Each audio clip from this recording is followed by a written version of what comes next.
Hi, this is Michael from MK Tech and Travel TV.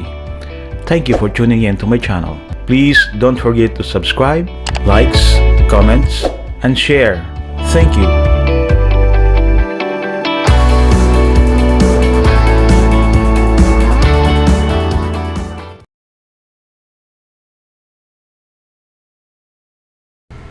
Hi guys, this is Michael again.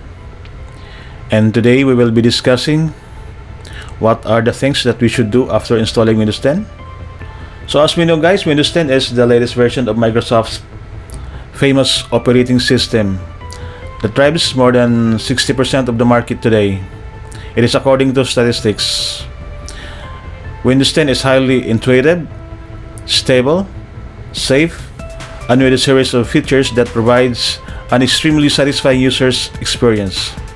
First, we need to activate our Windows guys.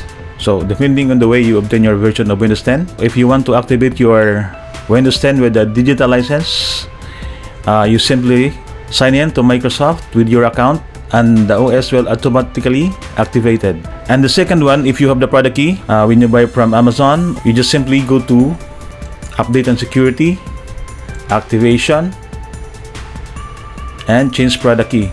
So whatever key that you buy, you can enter it here and click next, and your Windows will be activated. And the third way to activate your Windows 10 copy is to activate it with volume license. In this way, you need to contact your organization's IT administrator so that your machine will be connected to the organization's activation server. So guys, this is what we call volume license activation. So for more info about how to activate Windows 10, I have a separate videos and you can watch those videos guys on how to activate Windows. Guys, at number 2, we need to create a local account. But guys, it is proven that logging into Microsoft account every time we use Windows 10 is not safe. So guys, I will go to settings, account. If you're logging into Microsoft, you can see it here that you're logging in with your Microsoft account or your email. But for me, I'm logging in as a local account as an administrator because this one is very safe and I can manage my Windows 10 efficiently. And the third things that you need to do guys is to change the default Windows settings. Like for example, our privacy settings. So we will go to settings, privacy. So we'll go to general tab and we will turn this off.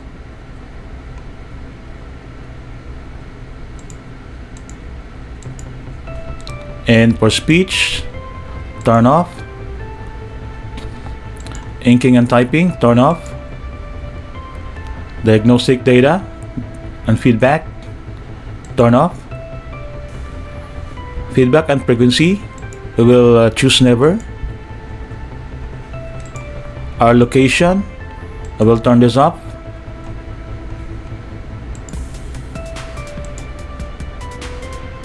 And the background apps,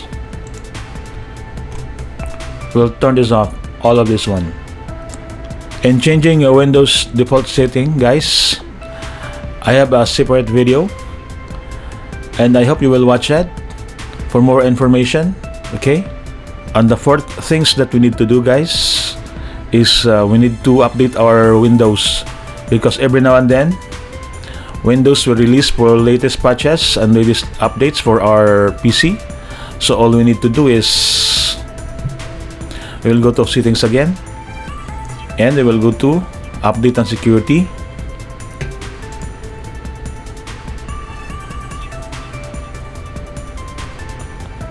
And here I will go to Windows Update. As you can see here, we have a lot of pending updates that we need to install to keep our PC more stable and to keep our PC also away from bad guys and for hackers. Click install all updates.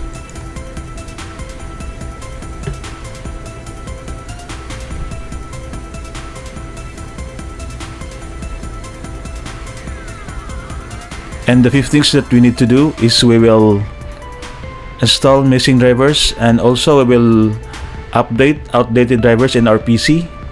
So with this, we can use the built-in Windows Device Manager, or we can use a third-party tool like IOBIT Driver Booster. So for me, I will be using the IOBIT Driver Booster because this is reliable. So I will click this one. So I will scan for outdated and missing drivers. Fortunately, all my drivers are up to date. And the 6 things that we need to do is we're gonna be updating our Windows Defender. So we will go to settings again, Windows Security, open Windows Security. So in here we will open this one, and we will check for update. So we will turn on all this one, our virus and threat protection settings, our real-time protection turn on, cloud delivered protection turn on, automatic sample submission turn on, and tamper protection turn on. And the 7 things that we need to do is we will set a backup for our Windows OS and for our files and folders. So all we need to do, we will click setting again. We will go to update and security. We will choose backup, and in here we have 3 choices. First, we have to back up our files to OneDrive. It means this is an online backup, guys. So all we need here is a Microsoft account. Okay, and the second one, we can back up our files and folders through file history.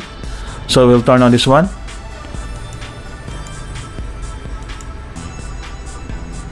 And the third ways is to create a system image for our OS. So we'll click this one, go to backup and restore, Windows 7. So we'll select create system image, and in here we're prompted where to save our backup. First, on a hard drive, second on a DVD, and third on a network. By the way, guys, I inserted an external hard drive here. So I will select hard disk and click next, and in here we will confirm our backup settings.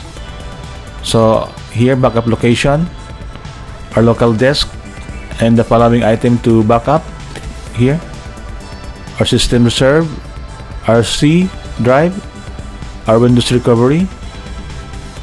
So after that, we will select start backup.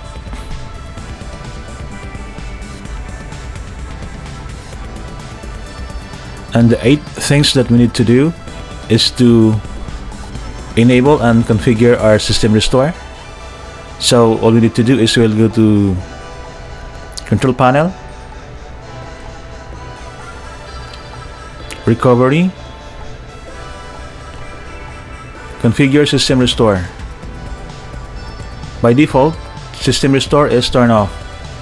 So all we need to do is we will configure this one and turn on system protection. Apply. OK. And also we will create a system restore as of this moment. So we'll create.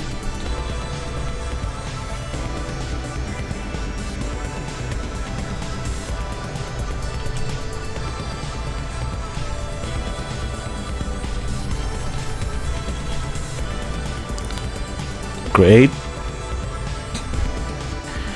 And the 9 things that we need to do is to personalize our Windows environment, especially our desktop. So all we need to do is we will right click our desktop, personalize, and in here we can change our background. So for me, I will choose solid color, or I will choose the picture, and we will go to color. I can choose the dark or light theme. So for me, I will choose dark.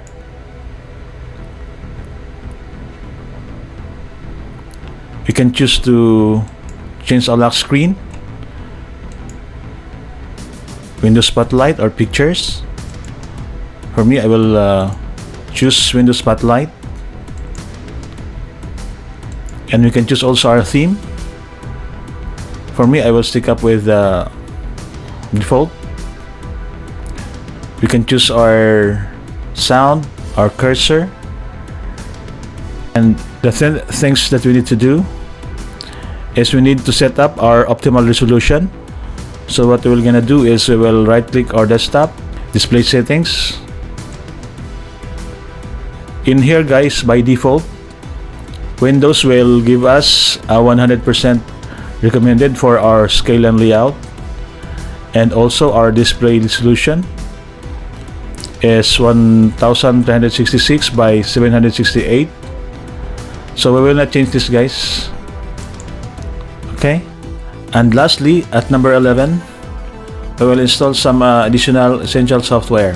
First, some file compression software like 7zip, PowerISO, or WinZip. And we will also install browser like Google Chrome, Opera, or Firefox. And also we need to install Office tools like MS Office 2019, Adobe Acrobat, and Calibri. Also, we will need to install system utility like CC Cleaner, iObit uninstaller, iObit driver booster, and we also need to install like VLC for media tools. And also we need to install anti-malware like Malwarebytes. So guys, thank you for watching this video, and I hope that you learned something from this. And please don't forget to subscribe, don't forget to likes, comment below, and share this to your friends.